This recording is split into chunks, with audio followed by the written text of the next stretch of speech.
स्वागत है आपका आर्या न्यूज में। मैं हूं आपके साथ सुमन पाल। खबरों की शुरुआत करते हैं बड़ी खबरों के साथ।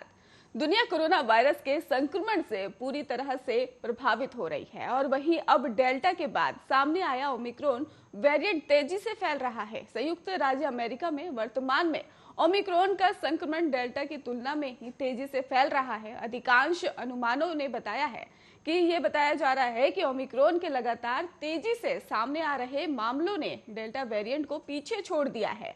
हालांकि दक्षिण अफ्रीका और ब्रिटेन से शुरुआती संकेत मिले हैं कि ओमिक्रॉन संक्रमण के कारण डेल्टा की तुलना में हल्की बीमारी के लक्षण देखे गए हैं। वहीं अधिकारी ने चेतावनी भी दी है और कहा है कि नया ओमिक्रॉन वेरिएंट का संक्रमण हेल्थ केयर सिस्टम पर तेजी से हावी हो सकता है और कई समुदायों से महत्वपूर्ण बीमारियां ला सकता है। फिलहाल ओमिक्रॉन वेरिएंट का संक्रमण डेल्टा की तुलना में तेजी से बढ़ रहा है और यही वजह है कि कई अमेरिकी जो शहरों में इसके मामलों में तेजी देखी जा रही है, जिसमें आंकड़े हर 2 से 3 दिनों में ही दोगुने हो जाते हैं। वहीं अधिकारियों ने आशंका जताई है कि यह वेरिएंट रिकॉर्ड तोड़ देगा।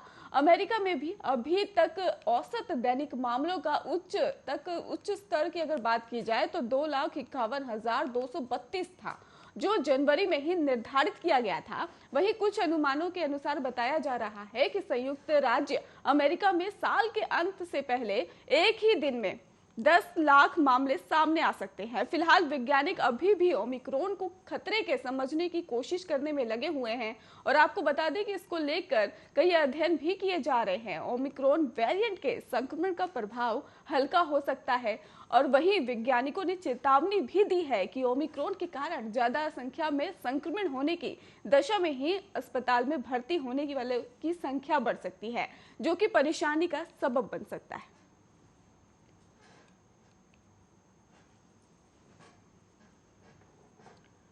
देश में जानलेवा कोरोना वायरस के खतरनाक ओमिक्रॉन वेरिएंट से अब तक 341 लोग संक्रमित हो चुके हैं। कोरोना के बढ़ते खतरे को देखते हुए प्रधानमंत्री नरेंद्र मोदी ने अधिकारियों के साथ हाई लेवल मीटिंग की है और मीटिंग के बाद ही पीएम मोदी ने देशवासियों को भी सावधान और सतर्क रहने की सलाह दी है। ओमिक्रॉन के खतरे के बीच कोरोना की आने वाली लहर के खिलाफ देश का मेडिकल इंफ्रास्ट्रक्चर कितना तैयार है और पीएम मोदी ने इस बात का पूरा अपडेट ले लिया है। वहीं क्रिसमस और नए साल के जश्न को लेकर केंद्र की ओर से राज्य सरकारों को भी निर्देश जारी किए गए हैं कि क्या करना है और क्या नहीं करना है। इसके अलावा कोरोना को रोकने के लिए भी दवाओं की उपलब्धता सहित मेडिकल इंफ्रास्ट्रक्चर और को लेकर भी मजबूत करने की समीक्षा की गई है। तो ऑक्सीजन सिलेंडर और कंसंट्रेटर और वेंटिलेटर को भी इसको लेकर भी इंतजाम किए गए हैं। और इतना ही नहीं, प्रधानमंत्री की मीटिंग से पहले केंद्रीय स्वास्थ्य मंत्रालय ने भी वीडियो कॉन्फ्रेंसिंग के जरिए राज्यों और केंद्र शासित प्रदेशों के स्वास्थ्य सचिवों के साथ मीटिंग की है। जिन राज्यों में चुनाव है उन्हें टीकाकरण में तेजी लाने को कहा गया है, खासकर जिन जिलों में ही वैक्सीनेशन की रफ्तार धीमी है। केंद्र सरकार की गाइडलाइन के अलावा राज्य भी कोरोना से निपटने के लिए फैसले ले रहा है। मध्य प्रदेश में कोरोना की तीसरी लहर की आहट से पहले ही एहतियात मध्य प्रदेश में एक बार फिर नाइट कर्फ्यू लागू हो गया है, तो महाराष्ट्र में भी नाइट कर्फ्यू लौटने का अंदेशा बढ़ गया है, क्योंकि महाराष्ट्र ओमिक्रॉन के मामले में भी नंबर 1 है और दिल्ली से लेकर गुजरात और तेलंगाना तक ओमिक्रॉन की दहशत बढ़ रही है और राज्य सरकारें मीटिंग पर मीटिंग कर रही हैं। एमपी के बाद अब मुंबई में भी ऐसी ही सख्ती हो सकती है और फिर से मुंबई में भी नाइट कर्फ्यू लौट सकता है, क्योंकि ओमिक्रॉन के मामले में महाराष्ट्र नंबर 1 पर है। और इसी खतरे को देखते हुए सीएम उद्धव ठाकरे ने कल कोविड टास्क फोर्स से ही साथ बैठक की है और उद्धव ठाकरे करीब 52 दिनों बाद सरकार की मीटिंग में शरीक हुए, क्योंकि खतरा बढ़ता ही जा रहा है। और खबर तो ये भी है कि महाराष्ट्र सरकार भी नए प्रतिबंध लगा सकती है। क्रिसमस और नए साल के जश्न समेत शादियों में लोगों की मौजूदगी पर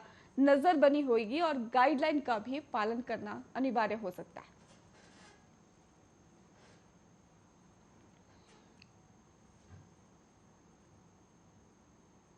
इलाहाबाद हाई कोर्ट ने कोरोना के नए वेरिएंट ओमिक्रॉन के बढ़ते मामलों को देखते हुए गुरुवार को पीएम मोदी और चुनाव आयुक्त से यूपी चुनाव टालने और रैलियों पर पाबंदी लगाने का आग्रह किया है।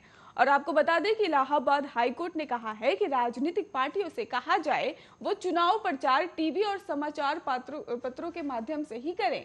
और प्रधानमंत्री से अनुरोध करते हुए हाई कोर्ट ने जस्टिस ने कहा है कि वो पार्टियों की चुनावी सभाओं और रैलियों को रोकने के लिए कड़े कदम भी उठाएं। आपको बता दें कि जस्टिस ने कहा है कि प्रधानमंत्री चुनाव टालने पर भी विचार करें, क्योंकि जान है तो जहान है। ये टिप्पणी जस्टिस शेखर कुमार यादव ने उत्तर गिरोहबंद कानून के तहत जेल में बंद आरोपी संजय यादव की जमानत को मंजूर करते हुए की है।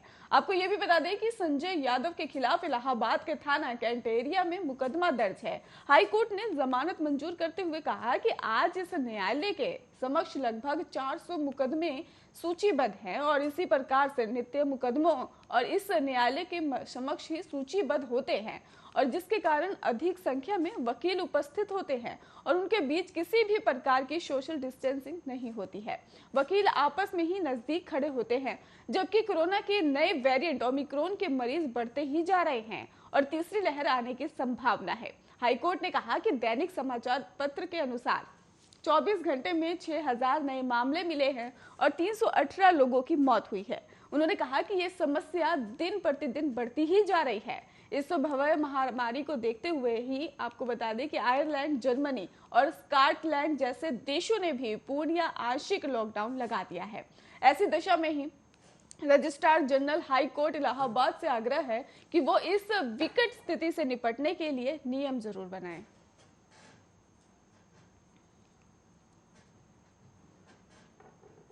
मुख्यमंत्री उद्धव ठाकरे के बेटे आदित्य ठाकरे को जान से मारने की धमकी मामले में ही महाराष्ट्र सरकार ने एसआईटी का गठन किया है। वहीं इस पूरे मामले की गूंज संसद में भी उठती दिख रही है। बता दें आपको कि बीते दिन आरोपी शख्स को मुंबई क्राइम ब्रांच की साइबर सेल ने गिरफ्तार कर लिया है और जानकारी के मुताबिक ये कहा जा रहा है कि जयसिंह राजपूत नाम के शख्स को ही साइबर सेल ने ही बेंगलोर से गिरफ्तार किया है। और राजपूत तो खुद को दिवंगत अभिनेता सुशांत सिंह राजपूत का फैन बताता है। सूत्रों की माने तो कुछ कहा जा रहा है कि कुछ दिनों पहले राजपूत ने ही देर रात आदित्य ठाकरे को फोन किया, पर उन्होंने जब फोन पर जवाब नहीं दिया तो राजपूत ने ही धमकी भरे मैसेज भेजना शुरू कर दिया था। और एक मैसेज में उसने लिखा, तूने सुशांत सिंह राजपूत को मारा, अगला नंबर तेरा है। वाह। और इसके आगे कई मैसेज में भी अभद्र भाषा का इस्तेमाल किया गया था। और शिवसेना विधायक सुनील प्रभु ने विधानसभा में आदित्य ठाकरे को मिली जान से मारने की धमकी के मामले को उठाया है। और प्रभु ने इस मामले को कर्नाटक से जोड़ते हुए कहा कि दाभोलकर, पानसरे और गौरी लंकेश की हत्यातार भी कर्नाटक से ही जुड़े हैं और इसके साथ ही वहां बीजेपी की सरकार है, इसकी पूरी जांच होनी चाहिए। बता दें कि ऐसा इसलिए क्योंकि आरोपी शख्स कर्नाटक के बेंगलुरु का है और शिवसेना विधायक के ही सवाल पर विपक्ष के नेता देवेंद्र फडणवीस ने आदित्य ठाकरे को मिली धमकी पर दुख भी जाहिर करते हुए कहा है कि इस राजनीतिक रंग ना दे और मैं भी चाहता हूं कि मामले की जांच हो। वहीं नवाब मलिक ने इस मामले में जांच की मांग की है। विधानसभा अध्यक्ष ने कहा है कि सरकार को मामले पर देना चाहिए ध्यान और कई विधायकों को मिल रही धमकी के मुद्दों पर बीजेपी नेता सुधीर ने भी विधायकों की समिति गठन कर जांच की मांग की है। विधानसभा के अध्यक्ष ने कहा कि मामला गंभीर है और सरकार को इस पर खास ध्यान देना चाहिए।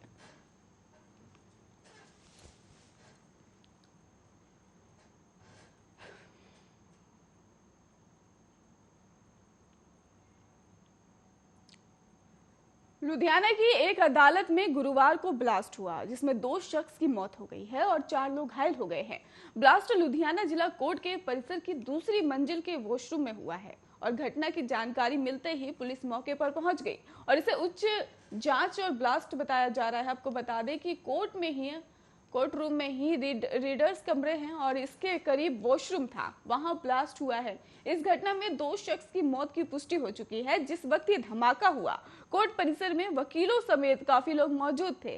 ब्लास्ट के बाद ही परिसर में हड़कंप मच गया। ब्लास्ट इतना तेज था कि नीचे की मंजिलों के शीशे तक टूट गए। फिलहाल पुलिस मौके पर पहुंचकर जांच में जुट गई है और जांच के बाद ही पता चल पाएगा कि ये ब्लास्ट किसने किया और किस चीज से अंजाम दिया गया। इस ब्लास्ट की वजह से ही पूरी इमारत को नुकसान पहुंचा है और वहीं पंजाब में आने वाले कुछ महीनों में विधानसभा चुनाव होने हैं। ऐसे समय पर कोर्ट परिसर में इस तरह का ब्लास्ट लॉ एंड ऑर्डर पर सवाल जरूर खड़े कर रहा है। आपको बता दें कि लुधियाना के पुलिस कमिश्नर गुरप्रीत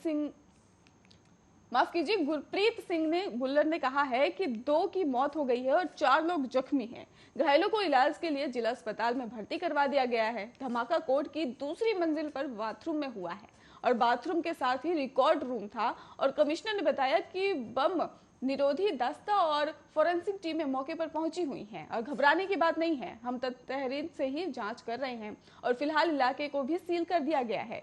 ब्लास्ट को लेकर पंजाब के मुख्यमंत्री चरणजीत सिंह चन्नी का भी बयान सामने आ गया है। उन्होंने साफ तौर पर कहा है कि जैसे जैसे चुनाव नजदीक आ रहे हैं और देश विरोधी ताकतें ऐसा कर रही हैं, हम दोषियों को नहीं बख्शेंगे।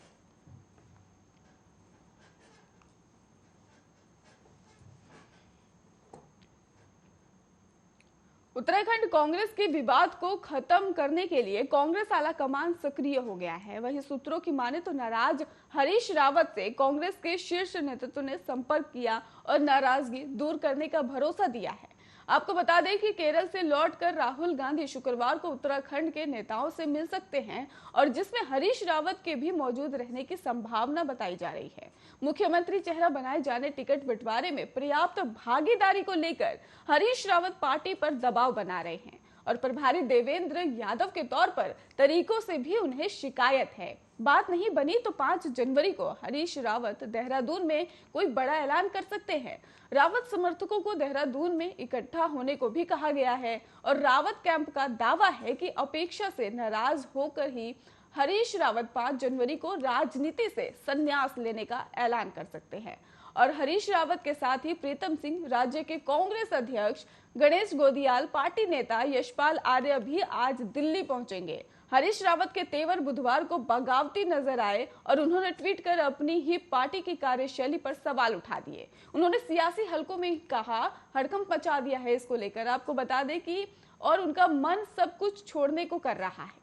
अगले साल उत्तराखंड में विधानसभा चुनाव होने हैं और बुधवार को उत्तराखंड के पूर्व मुख्यमंत्री रावत ने ट्वीट कर कहा है ना अजीब सी बात, चुनावी रूपी समुद्र में तैरना है। संगठन का ढांचा अधिकांश स्थानों पर सहयोग का हाथ आगे बढ़ाने के बजाय या तो मुंह फेर करके खड़ा हो जा रहा है या नकारात्मक भूमिका निभा रहा है। और उन्होंने कहा कि सत्ता ने वहां कई मगरमच्छ छोड़ रखे हैं और जिनके आदेश पर तैरना है और उनके नुमाइंदे मेरे हाथ पांव बांध रहे हैं। मन में बहुत बार विचार आ रहा है कि हरीश रावत अब बहुत हो गया, बहुत तैर लिए, अब विश्राम करने का समय है।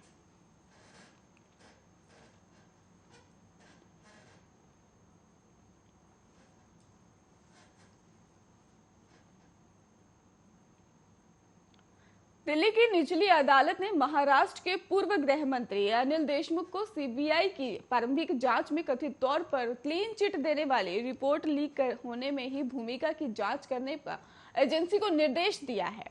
कोर्ट ने अपने आदेश में कहा है कि इस मामले में सीबीआई के आरोप पत्र में भले ही देशमुख को आरोपी ना बनाया गया हो, लेकिन वो बड़े षड्यंत्र का हिस्सा हो सकते हैं क्योंकि प्रारंभिक जांच की सामग्री लीक होने से सबसे ज्यादा फायदा उन्हें ही देखने को मिल रहा है। और कोर्ट ने अपने आदेश में यह भी कहा कि ऐसा लगता है कि सीबीआई ने गाड़ी खींचने वाले इंजन घोड़े को छोड़ दिया है, जिससे केवल गाड़ी में यात्रा करने वालों पर ही आरोप लगाया जा रहा है।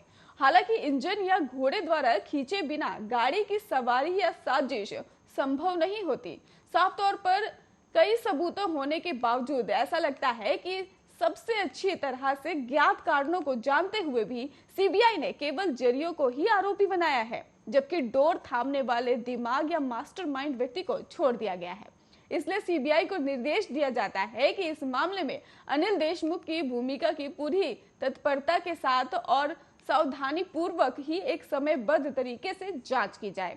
कोर्ट ने इस मामले में सीबीआई को 4 हफ्ते के अंदर बिना किसी विफलता के स्थिति रिपोर्ट दाखिल करने का निर्देश दिया। गौरतलब है कि महाराष्ट्र के पूर्व गृह मंत्री देशमुख के खिलाफ जबरन वसूली के आरोपी की जांच चल रही है।